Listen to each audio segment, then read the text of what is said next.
Are you letting the word cancer steal your dog? I've got a tip for you. Welcome to Dog Cancer Answers, where we help you help your dog with cancer. Hi, I'm Molly Jacobson. I'm the editor-in-chief at dogcancer.com, where dozens of veterinarians, veterinary oncologists, cancer researchers, and science communicators work together to bring you information that's vetted and complete about dog cancer so you can help your dog. First of all, I should say that I'm not a veterinarian. This is not medical advice. I'm a dog mom just like you. I know exactly where you are. I know exactly what's going on for you. And not only from my own experience, but from helping thousands and thousands of people over the years cope with their own dog cancer diagnosis. When the veterinarian told you your dog had cancer, did you sort of black out a little bit? Maybe not exactly faint, but kind of stop being able to think or hear, or maybe even see, like some people get tunnel vision.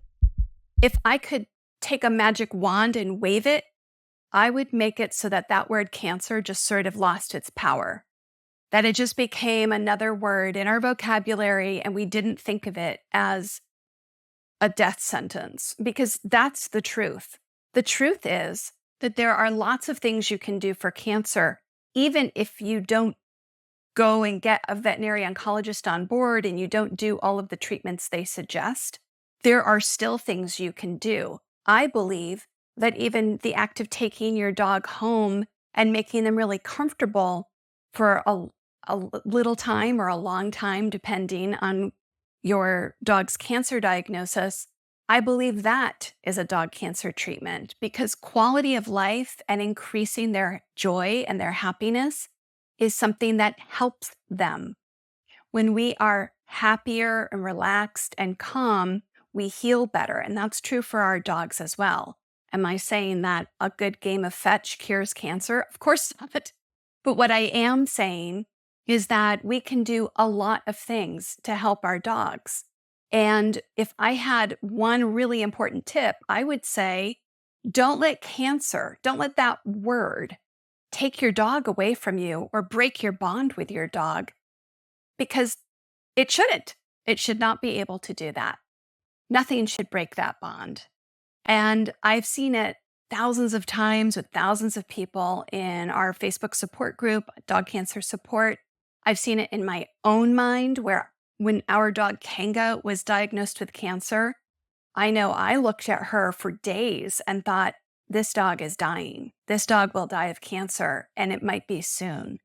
And frankly, I couldn't think about much else, which meant that poor little Kanga, who was used to a mom who pretty much thinks about her all the time, was left sort of alone. This is the number one thing that Dr. Dressler, who wrote the book, The Dog Cancer Survival Guide, told me many, many years ago when I, as his editor, asked him why he wanted to write the book. He told me he was tired of the word cancer killing dogs in front of his eyes. Now, that's obviously hyperbole. And he may have said something similar to that, but not quite that. But that's how I remember it, because that's what it felt like to him, that he would steel himself before he went into the exam room to deliver that news, because he knew that as soon as he said the word cancer, the person in that room would lose touch with their dog and would start to think of their dog as either dying or almost ready to die. And he hated being in that position, because that's not his mindset. His mindset is, this is a serious illness that we should manage. That's the mindset of a lot of veterinarians, and that's certainly the mindset of veterinary oncologists. It's a serious illness that should be managed, just like diabetes or heart disease. There are things that can be done, and we should do them. But the word cancer just sort of interrupts people.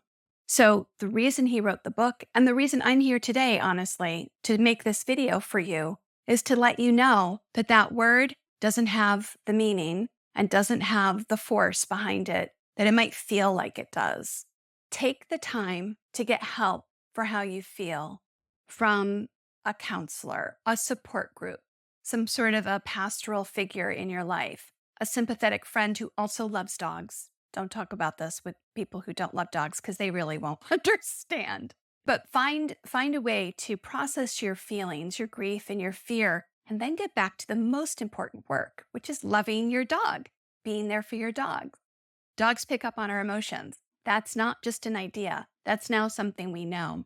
They are very empathetic, and they don't know they have cancer. So they don't know why you're so upset. So if you can, give yourself permission to feel your feelings away from your dog. And then when you're with your dog, try as hard as you can to do a really good job of being a loving dog parent.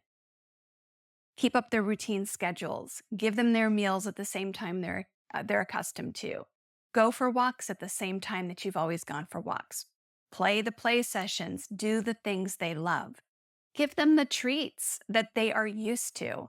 Unless your veterinarian tells you those treats are inappropriate or will interfere with their treatments, creating the joy and the love that you and your dog have shared for years is your most important job right now as the parent of a dog with cancer, because they don't know they have cancer and you shouldn't tell them. Let them have the life that they love, even as you continue to treat, whether you are doing extensive treatments that require lots of veterinary visits, or whether you are just doing palliative care at home.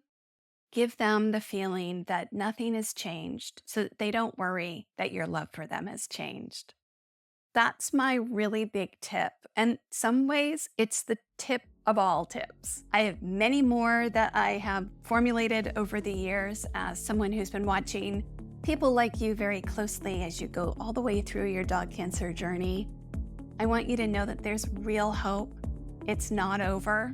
Your love with you and your dog will be there forever, no matter what happens next and how much or how little time you have. I wish for you 3 more years, like the years that James and I got with Kanga.